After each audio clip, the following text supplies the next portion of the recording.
Friends, कैसे हैं आप सब लोग। तो सबसे अच्छी न्यूज है क्लास मेरे पास आज एक, और एक छोटा सा बैड न्यूज भी है, क्योंकि पता नहीं एनटीए कब सुधरेगा क्लास, मैं बताऊंगा इसके बारे में आगे चल के। सबसे पहली अच्छी बात यह है कि आज का जो कॉमर्स डोमेन का मैक्सिमम बच्चों का पेपर आज हुआ है 28 तारीख को, 28 मई को, और उन सबके फीडबैक लेके बैठा हूं क्लास, किस किस टाइप के क्वेश्चन आए हैं। अब सुनो कैसे कैसे क्वेश्चन आए थे। और सबसे पहली बात, अगर मैं बात करूं अकाउंटेंसी की, रिटायरमेंट से थोड़े ज्यादा क्वेश्चंस आए थे।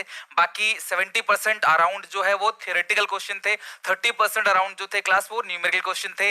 असर्शनिज्म का एक भी क्वेश्चन नहीं आया था क्लास, केस बेस्ड क्वेश्चन किसी में आया किसी में नहीं आया। मोस्टली बच्चों का पेपर जो रहता है वो अलग ही रहता है, ठीक है। तो असर्शनिज्म क्वेश्चन एक भी नहीं था। 3-4 क्वेश्चन जो थे वो कंप्यूटराइज अकाउंटिंग के क्वेश्चन थे, सब कुछ नॉर्मल टाइप के क्वेश्चन थे। कुछ भी एक्सेप्शन जो तुम एक्सेप्शन करके चलते हो ऐसा कुछ भी नहीं आया था। सारा पेपर क्लास अपने रेंज के अंदर है, पकड़ के अंदर है, और बच्चों का पेपर बहुत अच्छा गया। समय की सबसे अच्छी बात है 60 मिनट पूरा अकाउंटेंसी और इकॉम मिला, और बीएसटी में 45 मिनट। अब ब्लंडर क्या किया है क्लास इसने, एनटीए ने, सब कुछ नॉर्मल था जैसा मैं आज तक पेपर में बताते आ रहा हूं ना, एनालिसिस वैसा ही था, अलग से क्लास कुछ भी नहीं था, और क्लास सब कुछ ठीक था। इको का पेपर इन्होंने क्लास थोड़ा सा मॉडरेट दे दिया। और सबसे बड़ा ब्लंडर, पता नहीं एनटीए कब सुधरेगा क्लास, सबसे बड़ा ब्लंडर जो है वो ये हुआ है क्लास कि इकोनॉमिक्स में, माइक्रो इकोनॉमिक्स में एक टॉपिक था यूटिलिटी एनालिसिस, वो सिलेबस में था, और एक था इंडिफरेंस कर्व, वो सिलेबस में नहीं था। क्लियरली एनटी के सिलेबस में मेंशन है, सिर्फ यूटिलिटी मेंशन है। अब इंडिफरेंस कर्व से दे दिया इन्होंने। अब बच्चे परेशान हो गए।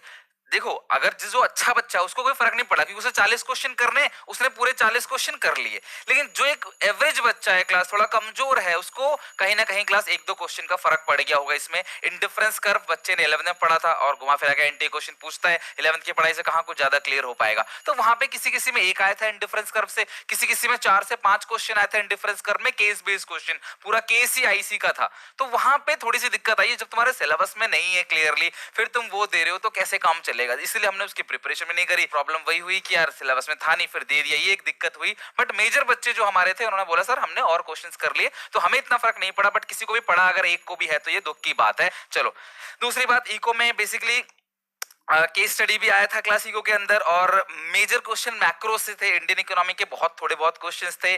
बीएसटी की बात करें क्लास, तो बीएसटी में जो पार्ट ए है उससे ज्यादातर क्वेश्चन पूछा गया था बीएसटी के अंदर। और बीएसटी में रिक्रूटमेंट प्रोसेस से क्वेश्चन आया था, डीमैट अकाउंट से क्वेश्चन आया था, ट्रेडिंग प्रोसीजर से भी क्वेश्चन था, और बाकी पार्ट 1 के तो आसान आसान क्वेश्चन थे। टाइप्स ऑफ नीड भी पूछी गई थी, कौन कौन से टाइप नीड है, मनी मार्केट के इंस्ट्रूमेंट्स भी पूछे गए थे। क्लास पेपर अच्छा जा रहा है, और सबसे ज्यादा खुश मैं हूं क्लास, क्योंकि जब बच्चा सक्सेसफुल होता है तो उसके टीचर और पेरेंट्स सबसे ज्यादा सक्सेसफुल होते हैं क्लास। और डेफिनेटली आज का ये जो पेपर था, मेजर बच्चों का पेपर था, और अच्छा गया, और उनकी ही फीडबैक से thank you so much to all, आप लोगों के फीडबैक से क्लास आगे आने वाले जो बच्चे हैं जिनका पेपर है, इवन वो नेक्स्ट जनरेशन के ही क्यों ना हो, नेक्स्ट सेशन के ही क्यों ना हो, उन सबके लिए भी क्लास हेल्पफुल रहेगा।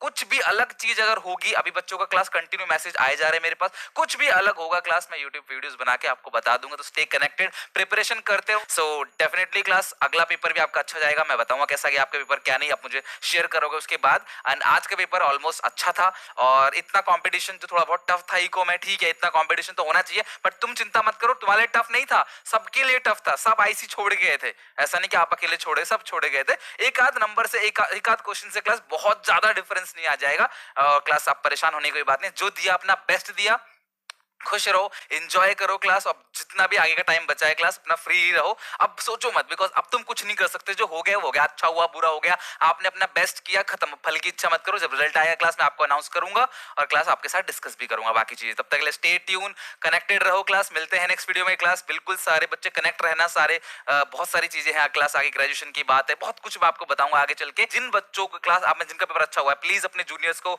या अपने क्लासमेट को सजेस्ट करो कैसे प्रिपेयर करनी है।